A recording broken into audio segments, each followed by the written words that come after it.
my lords, ladies and gentlemen, hello and welcome back to Transport Fever 2, and we're starting here in the iron mine outside of Boston, where we set up our station in the previous episode that now ships out all this lovely delicious iron to the steel forge that we have not too far away, somewhere in the Providence area. That's as far as we got in terms of steel production.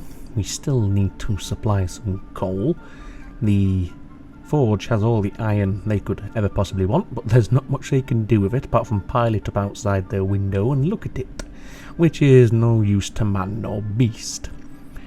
So now that we have the iron done, as I've just mentioned there, the next thing on the list is of course the coal, so they can actually smelt the iron into some steel, which we can then ship off to the machinery factory by Springfield, I believe it was. At that point then we can start bringing machines into Worcester and into Kingston, and everybody will be happy. So if we bring up the user interface, we are very healthy, 50 million give or take. Let's also start the game as well, that's also a good thing to do. 10 million, well 8 million, 8.5 million, nearly 9 million cash flow, which is also very positive. So things are looking pretty good. A new industry was founded, Trenton Quarry number 2, can disregard that for now. Right, so coal.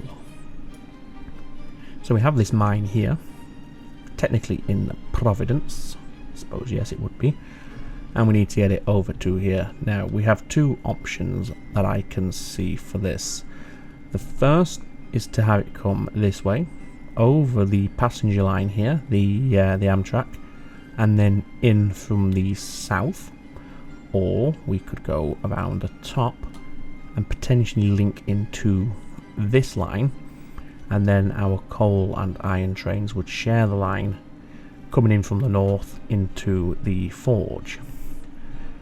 However, that's unnecessarily pretty much doubling the length of the line for the coal, so trying to balance the coal and the iron would be a little more difficult than it necessarily has to be. So I think we will go for this option and come in from the southeast.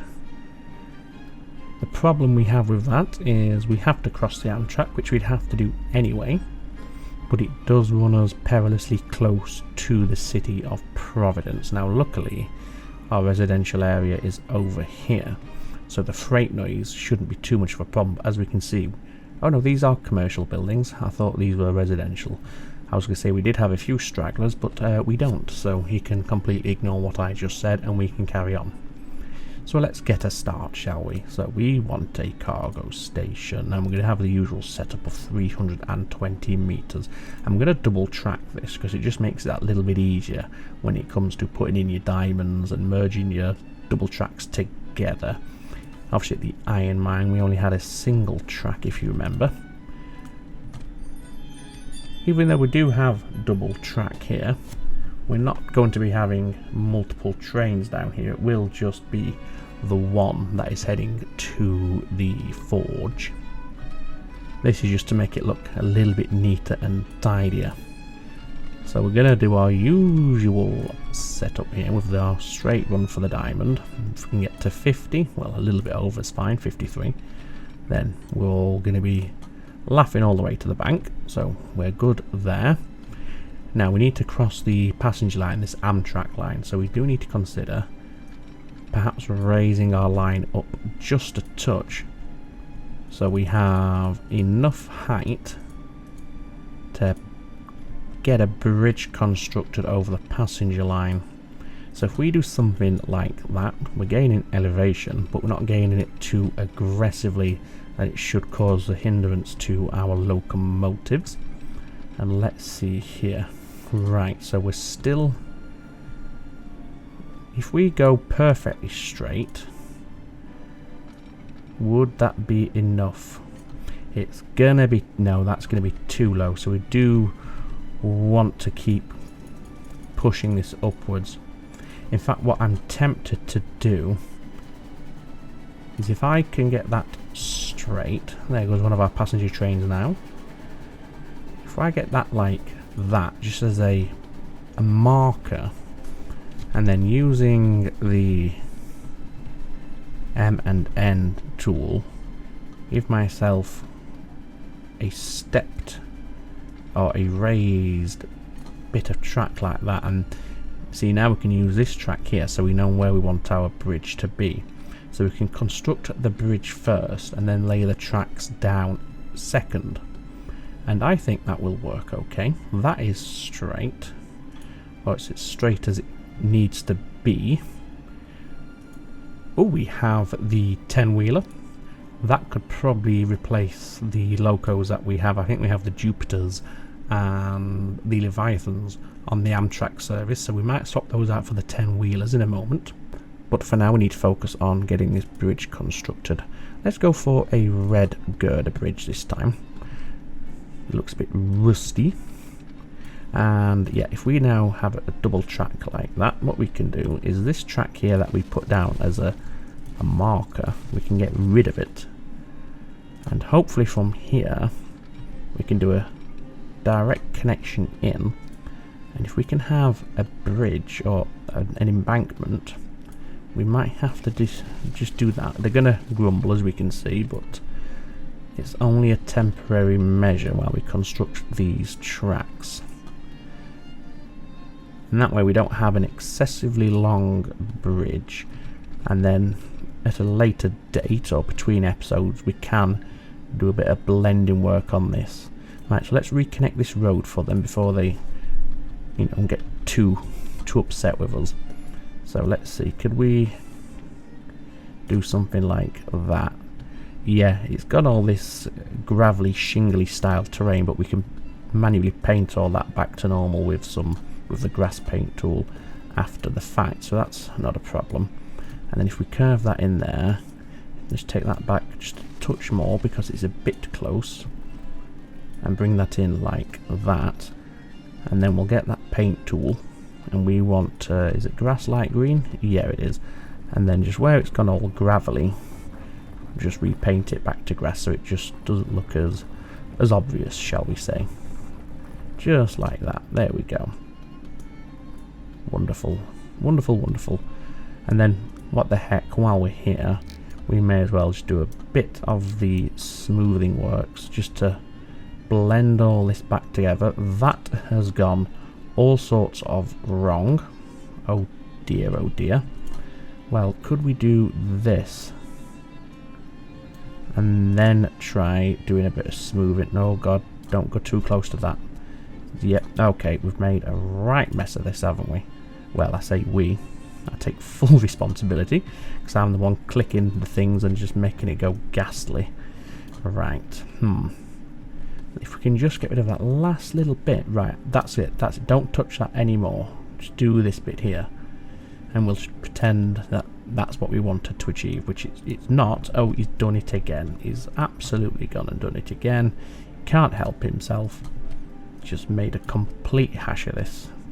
Right, there, leave it. Put the tool away and get your tracks. There you go. Right, so now what we need to do is bring these back down to terra firma. And if we do a nice long run, it'll give us a nice, a gentler gradient, because we're obviously dropping the height over a longer distance, so it's less torturous on our trains. And let's see here, are we in a position to head in? Right, we have this phantom road here that must have been going to the forge originally. We don't need that, so I dare say we'll just take that back to there. Right, so here we go. Where's our diamond? So we need to come in prior to the diamond. We're going to need to get rid of that because we're going to have a junction here now, so that signal's going to have to be relocated. Can we get to 50? Where are we headed? Where's our tracks? No, this is going to be a slow corner. Okay. Well, let's call it 40 miles per hour, and we'll stick with that.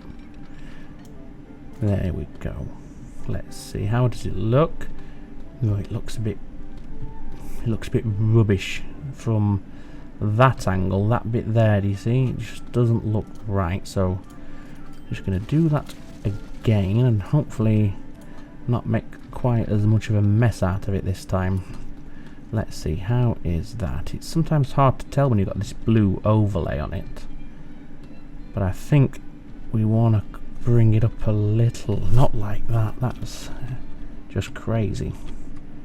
Up a bit more, roundabout. Oh, no, had it. There, we'll go for that. Just for that smoother transition on the junction, so it doesn't look as hideous as it did initially. And now we need to turn a little more. I think 70 is fine. 69 on the inner, which is again perfectly acceptable, and then we're back up to top speed here. And I've connected into the wrong track there, so let's just try that again and make sure we actually go to the right place this time. There we go. Yep, we've kept our 75 miles per hour, which is fantastic. And there. So we've had to remove this signal, so we need to put this back down. So we want that prior to this junction now, like so. And then we'll do the usual thing where we have one just so it's not holding anything up back here too much. And then here on out, it is just your usual case of putting a few blocking signals in, interspersed at strategic locations, so you can have multiple trains running down here. That'll probably be our last blocking signal because we're now at the diamond, and we're just going to do the usual thing there. And you know, that should be perfectly adequate. So let's just rename this to Providence Colliery, and let's get our train. Well, no, let's not. Let's get our line.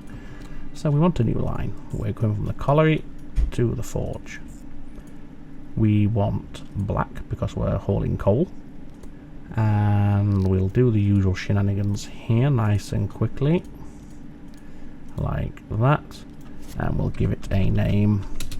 And this will be, I'm going to break convention a bit here. I'm going to start mixing the line names up, and this is going to be our new, no, not New Jersey, Rhode Island Coal Freight.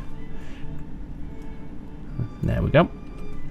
I mean, the brackets tend to identify the line type, so that's fine. Right, by vehicle then. So, would that be good for, I mean, it would be good for freight. It's got a lot of power and tractive effort, but we would be wasting a lot of the speed because we've got a, is it 31 miles per hour for our wagon speed? But what the heck, let's be opulent, we can afford it. And gondolas in black. And did we say 12 on the iron? So we'll match up with the coal and have 12, and 2 of those. Just under £9 million, not a problem. $9 million, I stand corrected.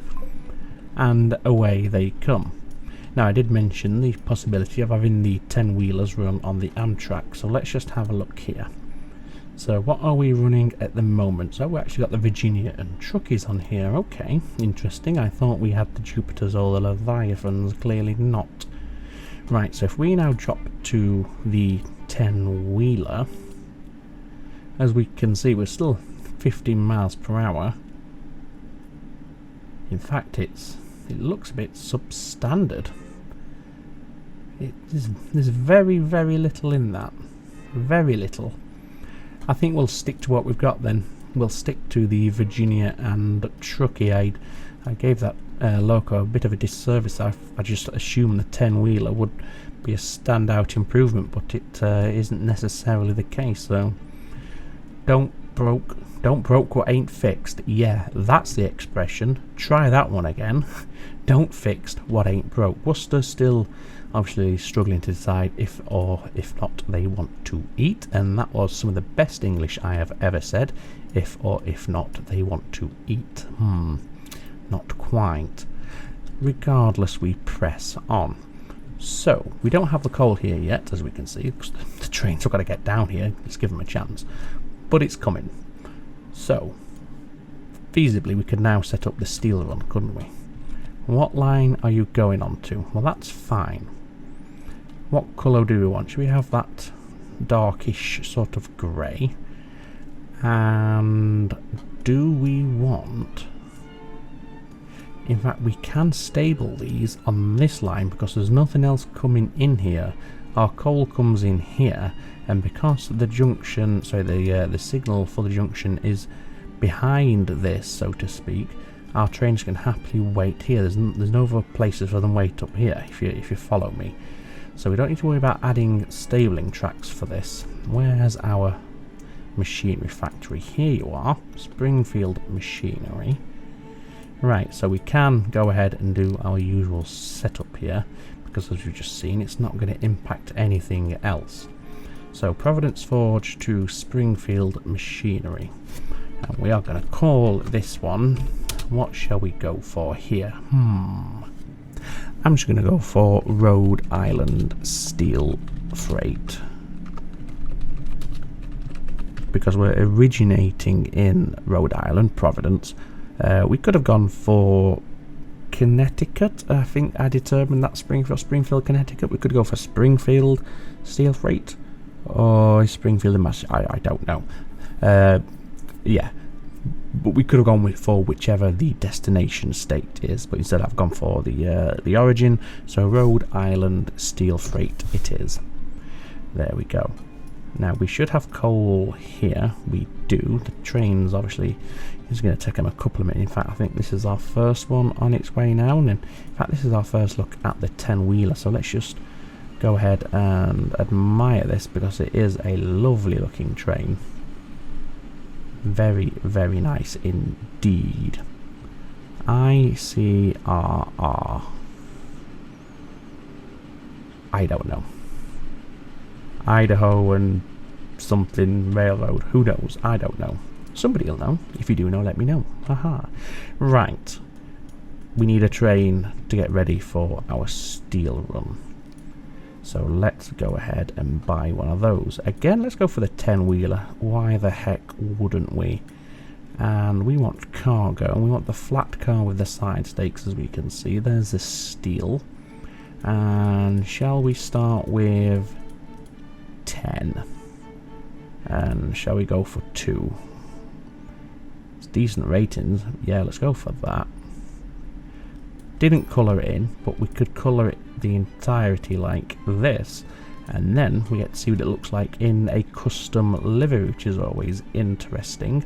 So there's the Rhode Island Steel Freight line. So out comes the train now. Let's just have a look at her in the new colour scheme. That looks quite nice, actually. There we go, the Rogers 10-wheeler.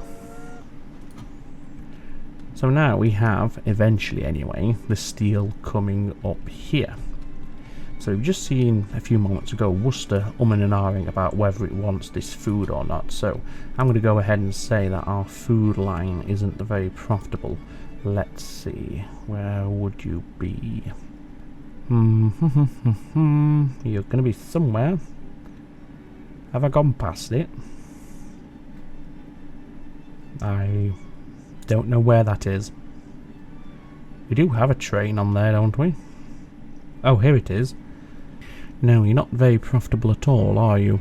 Saying that, you're losing money hand over fist, so we can absorb that. Yeah. Well, maybe when we start getting some of the machinery into Worcester, it's going to prompt that little bit extra growth, which should cement the need for the food. Obviously the machinery is not going to materialise for a while. We do have planks coming up this way. We can see one of the trains here just inside this tunnel. Not sure why you're not taking full loads. Did I ask you to wait for a full load? I believe I did, because you're on your own platform, so why are you not doing that? Let's see, that's the wrong thing entirely. Let's try it again. Ah, so you're not waiting for a full load. Okay. Well, now you are. And there we go. I think perhaps the reason I didn't is because there'd be nowhere up here to stable the locomotives because of how close we are to our bus station just here outside of the train station. So that probably explains that. But since we only have one train on here, we may as well ask them to wait for a full load. Yeah, I think that's what we'll do. I take it this must be our iron train, or the first of our coal trains, not iron. Yep, there it is. The second one should be not too far behind. This one here. No, that's our incoming brick train, and there it is. There's the second coal train.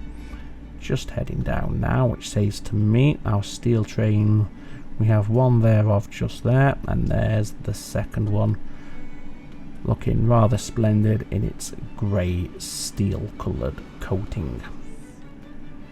Okay, so that's all done. Let's just take a moment to actually look at our lines and see if there's anything we could do to, you know, sort out some of this. I mean, this one is just one of those lines where there are years where it makes a loss, but when it does make a profit, it makes that much profit that it just covers the loss-making years, and we can just validate that here. Perhaps not actually. Do you know what?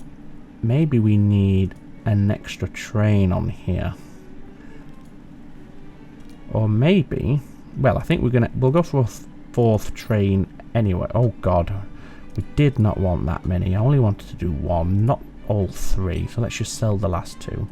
Right, and then what I wanted to do is see, would it be worthwhile investing in a 10-wheeler up here? Let's just see if we do a double header drop down to a single header. How is that? There's very little in it. It's a fraction slower, granted. But you know, look at that. You get up to top speed in just under a minute or half a kilometre. And it's, again, it's just under half a kilometre and a little bit faster, but given the distance they're travelling, there isn't a great deal in that at all. And what do we have on here at the moment? That's the 280. So two of those, what's that? That's going to be 340 something. So it's cheaper to run a 10-wheeler and just take their ever so slight speed losses, because as I said, it's not make or break really, and it will still get up to top speed because it's going such a distance. So yeah, let's do that. The other option, of course, is to double head it with a 10-wheeler and just have an even longer consist. I mean, that is an option, we could consider that, but for now we're just gonna upgrade that line by doing something like that. New Haven sawmill is closing. Very good, very good. So the food freight is losing money. I think that's just the way it's going to be until the demand for the food here really is cemented. And as I said, the way to do that, I think, would be getting some machinery in here as well. So we can disregard this one. This one has just got started, so we can disregard that. The steel freight from New Jersey to New York is making a loss. Let's just have a look at its financial overview. So yeah, it's making a loss this year. However, the profit it does make when it is profitable does compensate for that. So while it's not nice to see a negative number, it is profitable by the by, you know, overall. This one has just got underway, so that's going to take a while to actually manifest its true financial status. And the Connecticut Rhode Island Bricks freight trains, how are they? Woof, that is a profit. That's a heck. I must have upgraded the length of the trains there. That is one heck of a profit. So that's all fine. Now, one thing to look at is our Amtrak, because when I was putting this track down, you probably saw it yourself, the amount of people we have waiting at Providence Station. We have 181 waiting to go to Boston. Now the problem is, we all know what it is, the trains aren't necessarily, or there's not enough spaces on the trains when they get as far as Providence for the last little leg into Boston. The options for that are to increase the length of the trains by adding extra carriages, which with these Virginian truckies, I dare say we could get away with adding extra carriages on these, and I've just cloned them again. What an idiot. Right, let's... So it's 42 and 43. In fact, shall we keep yeah, I'm going to keep them. We'll have 8. We will have 8 because it is going a fair old distance. It's going all the way to New York, for God's sake. So I think we can get away with 8, but that's not what I wanted to do.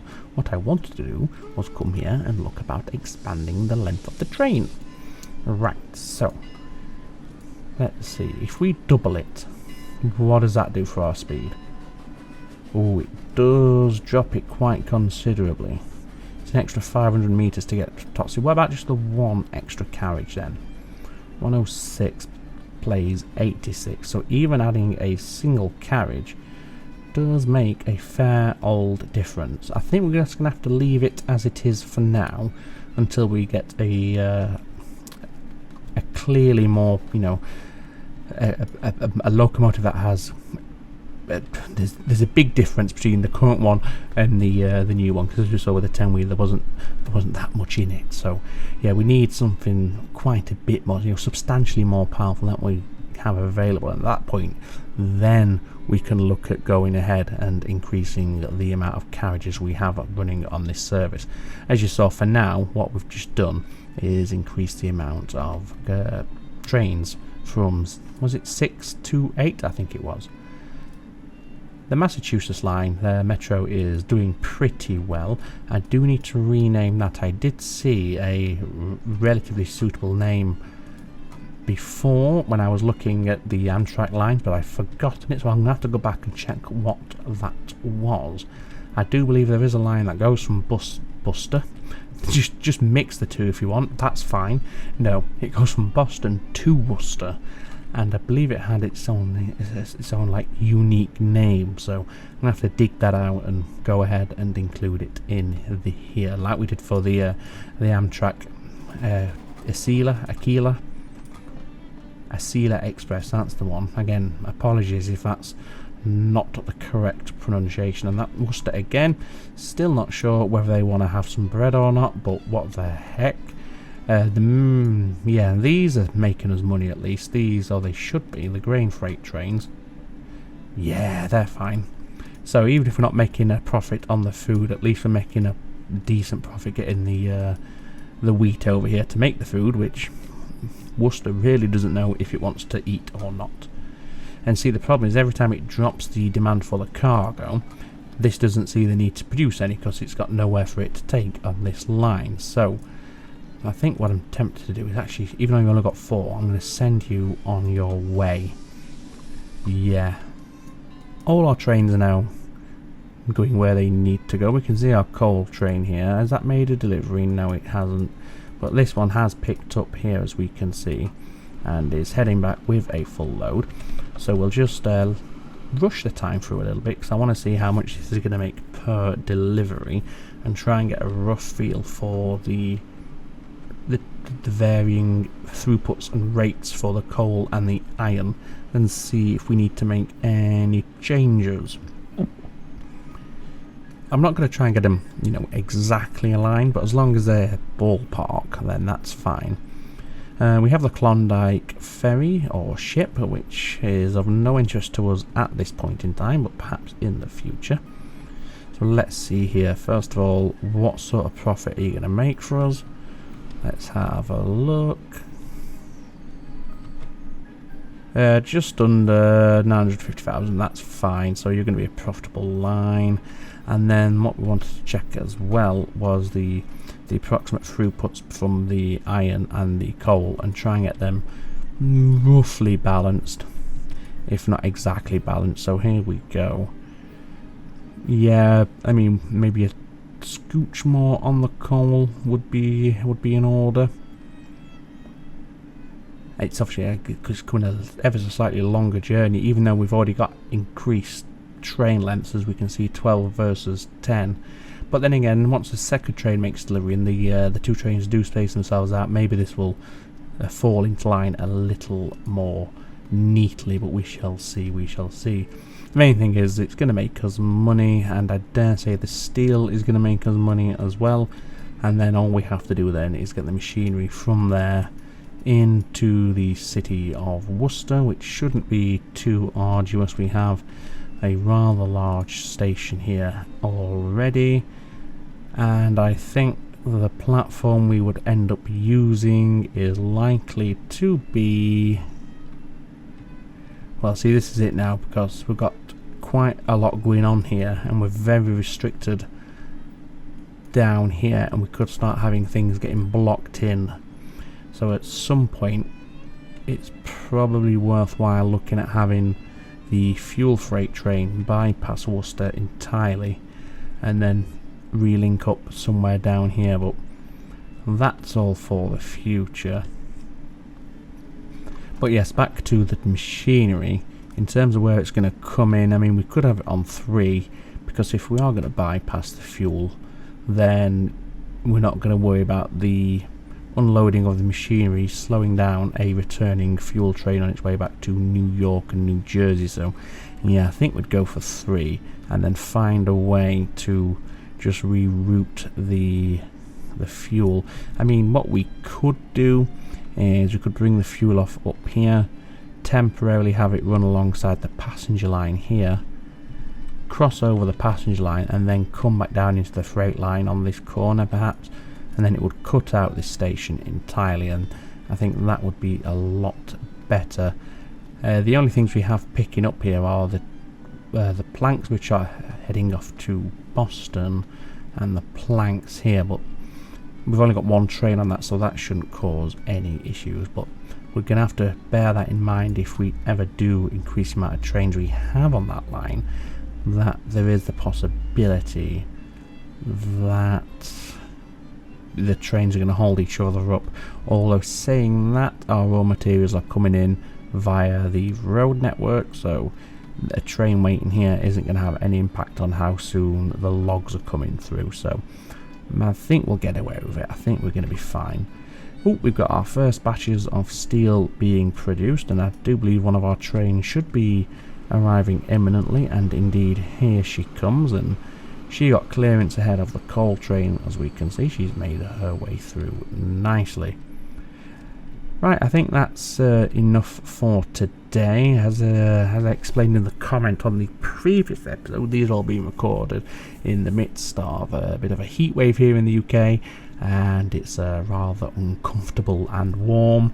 Where we have the PC in the house, it tends to be rather warm, so having to ration my usage of the PC, because not only is it uncomfortable for myself, the ambient temperature, but also the higher ambient temperature is also not the best for the PC, and the cooling is going to be struggling because of the general heat in the area anyway. So yeah, shorter video again, so I apologise for that. Once the temperatures plummet, which shouldn't take long in this country, then hopefully we can get back to normal and we can start pushing the 40-45 minute episodes once again. So I hope you enjoyed the episode. What we're going to do, we're going to take a ride on the coal train for our outro today, and we'll head back to the colliery over by Providence, and enjoy the scenery get your words out. Enjoy the scenery that we see on our new stretch of track over towards the coal mine. So yes, as I said, hope you enjoyed it. Again, do apologise for the length issues over the past couple of days, but we have to adapt to these things, I suppose.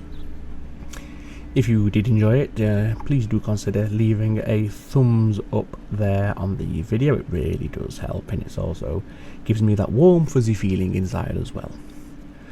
But yes, enough about that. For now, all that remains for me to say is, of course, as always, take very good care of yourselves. It's ta-ta for now.